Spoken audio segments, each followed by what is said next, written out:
नमस्कार दोस्तों, स्वागत है आप सभी का आपके अपने YouTube चैनल खुशहाल ज़िंदगी में। जितिया व्रत अश्विन मास के शुक्ल पक्ष की अष्टमी तिथि को मनाया जाता है। इसे जीवित पुत्रिका या फिर ज्योतिया व्रत के नाम से जानते हैं। ये व्रत माताएं अपनी संतान की दीर्घ आयु तथा सुखी जीवन की कामना से रखती है। विशेष रूप से ये व्रत बिहार, उत्तर प्रदेश और मध्य प्रदेश में मनाया जाता है। पंचांग के अनुसार इस साल जितिया का व्रत 24 सितंबर को दोपहर 12:38 से आरंभ हो रहा है और इस व्रत का समापन 24 सितंबर को दोपहर 12:10 पर होगा। जितिया तिथि दोनों ही दिन पर रही है, इसलिए यह व्रत इस बार 24 सितंबर और 25 सितंबर दोनों दिन रखा जाएगा। कुछ लोग जैसे कि मिथिला पंचांग के मानने वाले जो लोग हैं, जो मिथिलांचल के लोग हैं, वो 24 सितंबर को यह व्रत रखेंगे और जो बनारसी पंचांग या उदया तिथि को मान के चलते हैं वो 25 सितंबर को व्रत रखेंगे। चलिए जान लेते हैं कि दोनों पंचांग के अनुसार जितिया व्रत व पूजा का शुभ मुहूर्त क्या होगा तथा जितिया पूजा की विधि क्या होगी। साथ ही व्रत का पारण किस दिन किया जाएगा, इस पे भी चर्चा करेंगे। मिथिला पंचांग को मानने वाले यानी कि मिथिलांचल के लोग 24 सितंबर को यह व्रत रख रहे हैं। जितिया व्रत पूजा का जो शुभ मुहूर्त होगा ऐसे में वो होगा 24 सितंबर की को शाम 4:43 से लेकर शाम 6:13 तक। तो 24 सितंबर को जो लोग व्रत रख रहे हैं वह शाम के समय जितिया का पूजन इसी समय में करेंगे। जो लोग 25 सितंबर को व्रत रखेंगे उनके लिए पूजा का शुभ मुहूर्त होगा 25 सितंबर सुबह 10:41 से लेकर दोपहर 12:12 तक। जीवित पुत्रिका व्रत सभी व्रतों में बहुत ही कठिन व्रत माना गया है और इस व्रत का आरंभ नहाय खाए वाले दिन से ही हो जाती है। महिलाएं बाल धोकर स्नान करने के पश्चात तेल खड़ चढ़ाती है आज के दिन और इसके बाद भोजन में विशेष करके नोनी के साग, मरवे की रोटी और झुंगनी की सब्जी बना के ली जाती है और इसके बाद ब्रह्म मुहूर्त में आज ही के दिन सुबह चिड़िया पंछियों के बोलने से पहले ही उठकर पूजा करने के बाद ओठगन लिया जाता है और इसके बाद से व्रती महिलाओं का निर्जल व्रत आरंभ हो जाता है, जो कि अगले दिन तिथि के अनुसार सूर्योदय के बाद ही समाप्त होता है। बात करें पूजा विधि की तो जितिया व्रत के दिन प्रदोष काल में महिलाएं पूजा स्थान को गोबर से अच्छे से लीप कर साफ कर लें और जो लोग घर में पूजा कर रही हैं जिनके यहाँ गोबर से लीपने की सुविधा नहीं है वो पूजा स्थान पर गंगा जल छिड़क लें और इस स्थान को साफ कर लें। असल में यह पूजा किसी नदी या तालाब किनारे की जाती है, लेकिन अब के समय में लोग अपने अपने घरों में ही करते हैं, तो इसकी विधि मैं उस हिसाब से आपको बताती हूँ।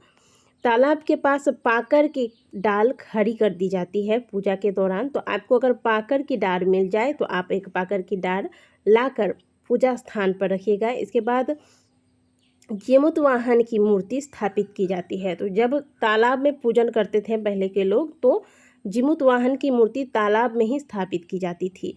तो आप तो घर में पूजन कर रहे हैं तो आप एक कलश ले लीजिएगा और इस कलश में आप कुशा से जीमूत वाहन भगवान की मूर्ति बनाकर इस कलश में रखकर इनकी स्थापना करें। मिट्टी और गाय के गोबर से चील सियारन की प्रतिमा बनाई जाती है और जीमूत वाहन भगवान के साथ साथ इनकी भी पूजा की जाती है क्योंकि इन्होंने भी यह व्रत किया था। एक कलश लीजिएगा, इस कलश में आप सुंदर से अर्पण और सिंदूर का तिलक वगैरह लगाकर कलश के कंठ में चारों तरफ से आप जितिया लपेट दें और इसी कलश के अंदर कुशा से बना हुआ आप जीमूत वाहन भगवान का प्रतिमा डाल दें। इस प्रकार से आपको पूजा स्थान पर भगवान की स्थापना करनी है। और एक झुंगनी का पत्ता ले लीजिएगा, 2 पत्ता मिल जाए तो 2 पत्ता लीजिएगा, एक पर आप चील और एक पर सियारिन को स्थापित करें और अगर नहीं मिल पाता है तो आप पान के पत्ते पर भी स्थापित कर सकते हैं।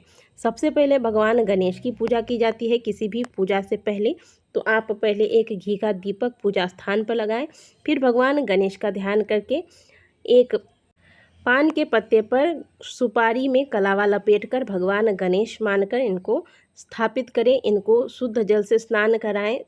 भगवान गणेश को आप वस्त्र स्वरूप कलावा अर्पित करें। चंदन व सिंदूर का तिलक लगाएं। साथ में जनेऊ भगवान गणेश को अर्पित करें। अक्षत, दुर्वा, पुष्प इत्यादि से भगवान गणेश की पूजा कर लें।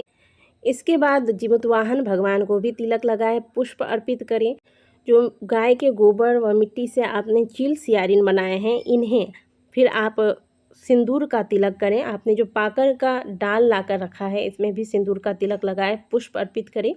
पूजा इस विधि से करके जो भी आपने नैवेद्य, प्रसाद इत्यादि रखे हैं, आपके यहाँ अगर कुछ अलग से पकवान वगैरह बनाए जाते हैं तो वो सभी आप पूजा स्थान पर भगवान को अर्पित कर दें। कुछ दक्षिणा स्वरूप, पूजा में कुछ भी कमी हो गई हो तो उस कमी को पूर्ण करने के लिए आप कुछ पैसे रख दें वहाँ पे।